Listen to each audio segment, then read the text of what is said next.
ನಮಸ್ಕಾರ ಕನ್ನಡಿಗರೇ, ನಮ್ಮ ಯೂಟ್ಯೂಬ್ ಚಾನಲನ್ನು ಲೈಕ್ ಮಾಡಿ, ಕಮೆಂಟ್ ಮಾಡಿ, ಶೇರ್ ಮಾಡಿ, ಸಬ್ಸ್ಕ್ರೈಬ್ ಮಾಡಿ. ಬೆಲ್ ಬಟನನ್ನು ಪ್ರೆಸ್ ಮಾಡಿ, ಸಬ್ಸ್ಕ್ರೈಬ್ ಮಾಡಿ, ಸಪೋರ್ಟ್ ಮಾಡಿ. ಇವತ್ತಿನ ಕರಿಮಣಿ ಧಾರಾವಾಹಿ ಸಂಚಿಕೆ ಏನಾಯಿತು, ಎಲ್ಲಿಗೆ ಬಂತು ಅಂತ ನೋಡೋಣ ಬನ್ನಿ. ಕರ್ಣನ ಮಾವ ಪೇಪರ್ ಓದುತ್ತಾ ಬುಕ್ ಓದುತ್ತಾ ಕೂತಿರುತ್ತಾನೆ ರೂಮಿನಲ್ಲಿ. ಅಲ್ಲಿಗೆ ಕರ್ಣನು ಬರುತ್ತಾನೆ. ಕರ್ಣನ ಕೈಯಲ್ಲಿ ಬ್ಲ್ಯಾಕ್ ರೋಸ್ ರಿಂಗ್ ಇರುತ್ತದೆ. ಅದನ್ನು ಇಟ್ಟುಕೊಂಡು ಅವನ ರೂಮಿಗೆ ಬಂದು, ಈ ರಿಂಗ್ ಯಾರ್ದು ಮಾವ ಅಂತ ಕೇಳುತ್ತಾನೆ.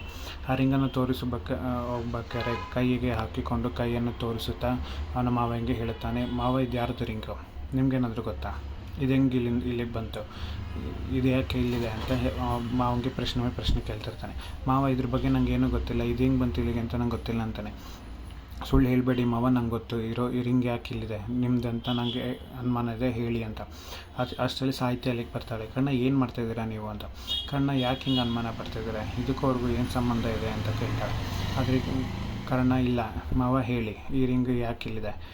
ಎರಡು ರಿಂಗನ್ನು ಎರಡು ಕೈಯಲ್ಲಿಟ್ಟುಕೊಂಡು ಅವನು ಕೇಳುತ್ತಾನೆ, ಈ ರಿಂಗು ಯಾಕೆ ಇಲ್ಲಿದೆ ಅಂತ ಕಟ್ಟು ಜೋರಿನಲ್ಲಿ ಕಿರ್ಚುತ್ತಾನೆ. ಕಿರ್ಚುವುದನ್ನು ನೋಡಿ ಅವ್ರ ಮಾವ ಗಾಬರಿಗೊಳ್ಳುತ್ತಾನೆ. ಆ ಕಿರ್ಚುವುದನ್ನು ಕೇಳಿ ಕರ್ಣನ ತಮ್ಮ ಭರತನ ರೂಮಿಂದ ಆಚೆ ಬಂದು, ಅಣ್ಣ ಯಾಕೆ ಹಿಂಗೆ ಕಿರ್ಸಂತ ಮೇಲೆ ಹೋಗಿ ಹೋಗೋಕ್ಕೂ ಮುಂಚೆ ಅವ್ರ ಅಜ್ಜಿ ಬಾಯ್ಲಿ ಅಂತ ಕರ್ಕೊಂಡೋಗಿ ಇನ್ನು ಅಮ್ಮಂಗೆ ಸ್ವಲ್ಪ ಬುದ್ಧಿ ಹೇಳು ಸಾಹಿತ್ಯನ ಬಗ್ಗೆ ಅಂತ ಹೇಳಿದಾಗ, ಅಮ್ಮಂಗೆ ಏನು ಮಾಡಬೇಡ ಅಂತ ಗೊತ್ತು ಅಜ್ಜಿ, ನೀನು ಇದ್ರ ಬಗ್ಗೆ ತಲೆ ಕೆಡಿಸ್ಕೋಬೇಡ ಅಂತ ಅಜ್ಜಿಗೆ ಬುದ್ಧಿ ಹೇಳ್ತಾನೆ. ಇಲ್ಲಿ ಕರ್ಣ ಬಿಡದಲ್ಲೇ ಮಾವನ ಪ್ರಶ್ನೆ ಮೇಲೆ ಪ್ರಶ್ನಿಸ್ತಾನೆ ಇರ್ತಾನೆ. ಭರತ್ ಅವನ ರೂಮಿನಲ್ಲಿ ಅವನಿಗೂ ಒಂದು ರಿಂಗನ್ನು ಸಿಕ್ಕಿದ್ದು ಅಂತ ತೊಗೊಂಡೋಗಿ, ಅಣ್ಣ ನನ್ನ ರೂಮಲ್ಲೂ ಒಂದು ರಿಂಗ್ ಸಿಕ್ತಾಣ ನೋಡು ಅಂತ ತೊಗೊಂಡೋಗಿ ಕರ್ಣಂಗೆ ಕೊಡ್ತಾನೆ. ಅವನ ಮಾವ ರಿಂಗ್ ನೋಡುತ್ತಾ ಕಾಪರಿಲಿರ್ತಾನೆ.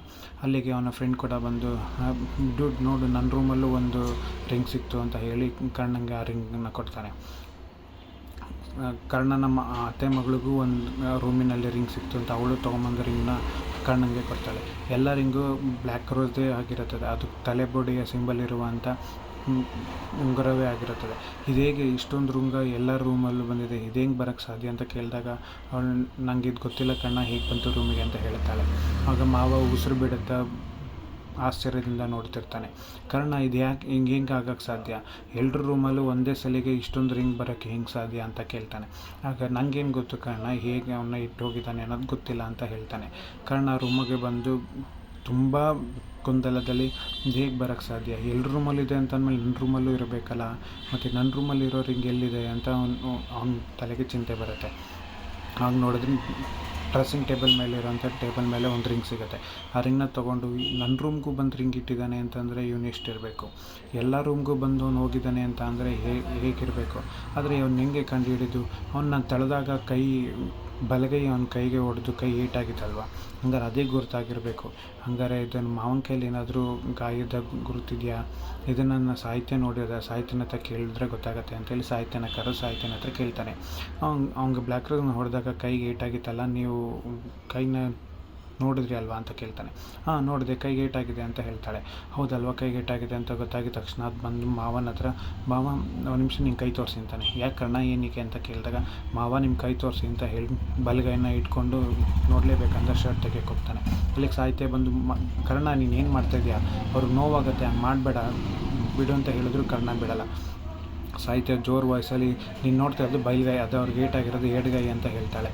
ಆ ಎಡಗೈನ ತೆಗೆದು ತೋಳಿನ ಮರ್ಚನ್ನ ತೆಗೆದು ತೋರಿಸ್ತಾಳೆ. ನೋಡು, ಗಾಯ ಆಗಿರೋದು ನಾನೇ ನನ್ನ ಬಟ್ಟೆನಲ್ಲಿ ಅವ್ರಿಗೆ ಸುತ್ತಿದ್ದೀನಿ ಅಂತ ಹೇಳ್ತಾಳೆ.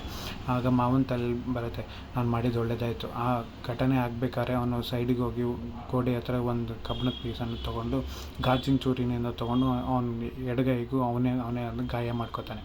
ಗಾಯ ಆಗಿದ್ದನ್ನ ತುಂಬ ಪಾಪದವನಾಗಿ ಅದನ್ನ ಕೈನ ತೋರಿಸಿ ಈ ಕಡೆ ಮುಖ ಮಾಡ್ಕೋತಾನೆ. ಆದರೆ ಬಲಗೈನ ತೆಗೆದು ಜೋಬ್ನಲ್ಲಿ ಇಟ್ಕೋತಾನೆ. ನೋಡಿ ಕರ್ಣ, ಗಾಯ ಆಗಿರೋದು ಎಡಗೈಗೆ, ನೀವು ಯಾಕೆ ಹಿಂಗೆ ಆಡ್ತಾಯಿದ್ದೀರಾ, ಇಷ್ಟೊಂದು ಅನುಮಾನ ಪಡೋದು ಒಳ್ಳೆಯದಲ್ಲ. ಪಾಪ ಅವ್ರ ನೋವಲ್ಲಿ ಅವರಿದ್ರೆ ನೀವು ಹಿಂಗೆ ಬಂದು ಹಿಂಗೆ ಕೇಳೋದು ಎಷ್ಟು ಮಟ್ಟಿಗೆ ಸರಿ ಇರುತ್ತೆ. ದಯವಿಟ್ಟು ನೀವು ಇದನ್ನು ಇಲ್ಲಿಗೆ ನಿಲ್ಲಿಸಿ, ನೀವು ಯಾಕೆ ಹಿಂಗೆ ಆಡ್ತಾಯಿದ್ದೀರ ಅಂತ ನಂಗೆ ಗೊತ್ತಿಲ್ಲ. ಎಲ್ಲದಕ್ಕೂ ಬ್ಲ್ಯಾಕ್ ರೋಸ್ ಅಂತ ನೀವು ತುಂಬ ತಲೆಗೆ ಹಚ್ಕೊಂಡಿದ್ದೀರಾ, ಇದು ಸರಿ ಇರಲ್ಲ ಕರ್ಣ. ನೋವಾಗಿರೋರಿಗೆ ನೋವಾಗಿದೆ ಅನ್ನೋದನ್ನು ಬಿಟ್ಟು ನೀವು ಅದನ್ನು ಬಂದು ಇನ್ನಷ್ಟು ದೊಡ್ಡ ಮಾಡೋದು ಸರಿಯಲ್ಲ. ಮಾವ, ನೀವು ಇದ್ರ ಬಗ್ಗೆ ಎಲ್ಲ ತಲೆ ಕೆಡಿಸ್ಕೋಬೇಡಿ. ನೀವು ರೆಸ್ಟ್ ಮಾಡಿ ಅಂತ ಹೇಳ್ತಾಳೆ. ಕರ್ಣ ಅದಕ್ಕೆ ಮಾವ ಹೇಳ್ತಾನೆ, ಕರ್ಣಂಗೇನೋ ಅನುಮಾನ ಬಿಡಮ್ಮ, ಆದರೆ ಎಲ್ರಿಗೂ ಚಿಂತೆ ಇರುತ್ತಲ್ಲ, ಇಷ್ಟು ಬ್ಲ್ಯಾಕ್ ರೋಸ್ನ ಆಟ ಆಡಿಸ್ತಾ ಇದ್ದಾನೆ ಅಂತ ಅಂದರೆ ಕರ್ಣಂಗೆ ಇಷ್ಟೆಲ್ಲ ಗೊಂದಲ ಆಗೋದು ಸಹಜನೇ. ಪಾಪ ಅವ್ನ ಕಾಳಜಿಯಿಂದ ಇದನ್ನೆಲ್ಲ ಮಾಡ್ತಾರೆ, ಬೇಕಾದ್ರೆ ನಾವ್ಯಾಕೆ ಬೇಡ ಅನ್ಬೇಕು ಅಂತ ಹೇಳ್ತಾನೆ. ಆಗ ಕರ್ಣ ಹಾಲಿನ ಮೇಲೆ ಬಂದು ಅವನು ಚಿಂತೆ ಮಾಡ್ತಿರ್ತಾನೆ, ಹೇಗಿದೆಲ್ಲ ಸಾಧ್ಯ, ನನ್ನ ಮನೆಗೆ ಬಂದು ಅವನು ಇಷ್ಟೆಲ್ಲ ಮಾಡೋಕ್ಕೆ ಹೆಂಗೆ ಸಾಧ್ಯ ಅಂತ ಭರತನ ಹತ್ರ ಹೇಳ್ತಾನೆ. ಅದಕ್ಕೆ ಭರತ, ಅಣ್ಣ ನೀನು ಯಾಕೆ ಇಷ್ಟೊಂದು ತಲೆ ಕೆಡಿಸ್ಕೊತದೆ, ಅಂತಲ್ಲ ಒಂದಿನ ಗೊತ್ತಾಗತ್ತೆ ಅಂತ ಹೇಳ್ತಾನೆ. ಅಲ್ಲಿಗೆ ಸಾಹಿತ್ಯ ಬಂದು ಕರ್ಣಂಗೆ ಬೈತಾಳೆ, ನೋಡಿ ಕರ್ಣ, ನನಗೆ ಗೊತ್ತು ಬ್ಲ್ಯಾಕ್ ರೋಸ್ ನಿಮಗೆ ಎಷ್ಟು ಇಂಪಾರ್ಟೆಂಟ್ ಅಂತ, ಆದರೆ ನೀವು ಹಿಂಗೆ ಇರೋರು ಬರೋರ ಮನೇಲಿರೋರ ಮೇಲೆಲ್ಲ ನೀವು ಅನುಮಾನ ಪಡ್ತಿದ್ರೆ ಇದು ಹೇಗೆ ಸಾಧ್ಯ, ನೀವು ಹೇಗೆ ಹಿಂಗೆಲ್ಲ ತಲೆಗೆ ಯೋಚನೆ ಬರ್ತದೆ, ನಿಮಗೆಲ್ಲ ಒಂದು ಮನಸ್ಸಿಗಾಗಿರೋಂಥ ನೋವು, ಮನಸ್ಸಿಗಿರೋ ಗಾಯ ನಿಮಗೆಲ್ಲ ಅರ್ಥ ಆಗುತ್ತೆ, ನೀವು ಮಾಡೋದೇ ಸರಿ ಅನ್ನೋ ನೆಪದಲ್ಲಿರ್ತೀರ, ಆದರೆ ನಿಮಗೆ ಬೇರೆಯವ್ರ ನೋವು ಯಾವತ್ತಿಗೂ ಅರ್ಥ ಆಗೋಲ್ಲ. ಇದೇ ತಾನೇ ನಿಮ್ಮ ಚಾಳಿ, ಈಗ ಅವ್ರಿಗೆ ಮಾಡ್ತಾಯಿದ್ದೀರ, ಅವತ್ತು ನನಗೆ ಮಾಡಿದ್ರಿ, ಈಗ ನಿಮಗೆಲ್ಲ ಎಲ್ಲಿ ಅರ್ಥ ಆಗಬೇಕು ಅಂತ ಹೇಳಿ ಬಾಯಿಗೆ ಬಂದಂಗೆ ಬೈದು ಕರ್ಣನ ಹೋಗ್ತಾನೆ. ಕರ್ಣಂಗೆ ಬೇಜಾರಾಗತ್ತೆ, ಏನು ಮಾಡೋದು ಅಂತ ಗೊತ್ತಾಗ್ದಲೇ ನಿಂತಿರ್ತಾನೆ. ಇಲ್ಲಿ ಮಾವ ಅವನಾಗವನೇ ಮಾತಾಡಿಕೊಂಡು, ಓಹ್ ನನಗಾಗಿದ್ದು ನನಗೂ ಬಚಾವಾದೆ ಅಂತ ಅನ್ಕೋತಾನೆ. ಕರ್ಣ ರೂಮಿಗೆ ಬಂದು ಮಲ್ಕೊಳಕ್ಕೆ ಸಾಹಿತ್ಯ ಆಗಲೇ ಮಲ್ಗಾಗಿರತ್ತೆ. ಕರ್ಣ ಯೋಚನೆ ಮಾಡ್ತಾ ಇರ್ತಾನೆ. ಸಾಹಿತ್ಯ ಹಾಕಿರೋ ಗೋಡೆನ ದಾಟಿ ಸಾಹಿತ್ಯ ಅವನ ಕಡೆಗೆ ಬಂದು ಕೈಯನ್ನು ಇಡ್ತಾಳೆ. ಆಗ ಕರ್ಣ, ಅಯ್ಯೋ ಕೈ ನನ್ನ ಕಡೆ ಇಟ್ಟರಲ್ಲ ಅಂತ ಹೇಳಿ ನೋಡಿದಾಗ ಅವರು ತುಂಬ ಮುದ್ದಾಗಿ ಕಾಣ್ತಿರೋದನ್ನು ನೋಡಿ ಅವನಿಗೆ ಪ್ರೀತಿ ಜಾಸ್ತಿ ಆಗುತ್ತೆ. ಇಷ್ಟು ಮುದ್ದಾಗಿ ಮಗು ಥರ ಮಲಗಿದ್ದೀರಾ ಸಾಹಿತ್ಯ, ನೀವು ಹೀಗೇ ಇರಬೇಕು, ನನಗೆ ಈಗ ನೋಡೋಕ್ಕೆ ನನ್ನ ಇಷ್ಟ, ನನ್ನ ಹೆಂಡ್ತಿನ ನನಗೆ ಈಗ ನೋಡೋಕ್ಕೆ ನಂಗೆ ತುಂಬ ಖುಷಿ ಆಗುತ್ತೆ ಅಂತ ಕರ್ಣ ಅವನ ಪ್ರೀತಿನ ವ್ಯಕ್ತಪಡಿಸ್ತಾ ಇರ್ತಾನೆ. ಇಷ್ಟು ಮುದ್ದಾಗಿದ್ದೀರಾ ಅಂತ ಅವನ್ನ ಮುಟ್ಟಿ ಹೋಗ್ಲಾಡಿ ಮುದ್ದಾಡ್ತಿರ್ತಾನೆ. ಅದೊಳನ್ನ ಮುಟ್ಟಿದ್ರೆ ಎಲ್ಲಿ ಎಚ್ಚರ ಆಗಿಬಿಡುತ್ತೆ ಅನ್ನೋ ಭಯದಲ್ಲಿ ಅವನ್ನ ಮುಟ್ಟಿದಲ್ಲಿ ಮೇಲೆ ಮುಟ್ಟುತ್ತಾ ಅವಳನ್ನು ತುಂಬ ಪ್ರೀತಿಯಿಂದ ನೋಡ್ತಾನೆ. ಆದರೆ ಸಾಹಿತ್ಯ ನಿದ್ದೆಗಣ್ಣಿನಲ್ಲಿ ಅವ್ನ ಕೂದಲನ್ನು ಇಟ್ಕೊಂಡು ಚೆನ್ನಾಗಿ ಅಲ್ಲಾಡಿಸಿ ಹಿಂಸೆ ಕೊಟ್ಟು ಇದು ಮಾಡ್ತಾಳೆ. ಅದೇ ಕರ್ಣ ಅನ್ಕೋತಾನೆ, ಇವರು ನನಗೆ ಹೊಡಿತಾ ಇದ್ದಾರೆ, ಅಯ್ಯೋ ನಾನು ಹೇಳೋದನ್ನೆಲ್ಲ ಕೇಳಿಸ್ಕೊಂಬಿಟ್ರು ಅನ್ನೋ ಭಯದಲ್ಲಿ ಹೊಡಿತಾ ಇದ್ದಾರೆ ಅನ್ಕೋತಾರೆ. ಆದರೆ ಸಾಹಿತ್ಯ ನಿದ್ದೆಗಣ್ಣಿನಲ್ಲಿ ಅವನಿಗೆ ಹೊಡಿತಾಳೆ. ಇವನು ಅಯ್ಯೋ ಸಾಕಾಯಿತು ಅಂತ ಎದ್ದು ಕೂತ್ಕೊಂಡಿದ್ದ ತಕ್ಷಣ ಸಾಹಿತ್ಯ ಕಾಲಿನಲ್ಲಿ ಒದ್ದಿದ್ದ ತಕ್ಷಣ ಅವನು ಕೆಳಗೆ ಬಿದ್ದು ಬೀಳ್ತಾನೆ. ಕರ್ಣ ಕೆಳಗೆ ಬಿದ್ದಿದ್ದು ಕಂಡು ಅವನಿಗೆ, ನನ್ನೇ ಹೊದಿತೀರೇನ್ರಿ ನೀವು, ಎಷ್ಟಿದ್ದಾರೆ ನಿಮಗೆ, ಇಡೀ ಬೆಡ್ನಲ್ಲಿ ನೀವೇ ಮಲ್ಕೊಂಡಿದ್ದಾರಲ್ಲ, ನಾನೆಲ್ಲಿ ಮಲ್ಕೊಳ್ಳಿ, ಜರ್ಕೊಳ್ಳಿ ಅಂತ ಕೇಳ್ತಾನೆ.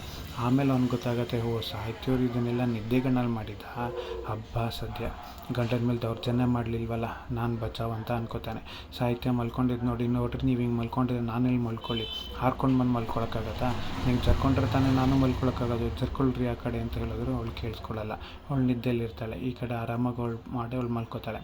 ಆಗ ಕರ್ಣ ಅಂತಾನೆ, ನೀವೇನ್ರಿ ಹಿಂಗೆ ಸಾಹಿತ್ಯ, ನಂಗೆ ಎಲ್ಲರೂ ಇಲ್ಲ ನೀವು ಹಿಂಗೆ ಮಾಡ್ತಿರಲ್ರಿ ಅಂತ ಹೇಳ್ತಾನೆ.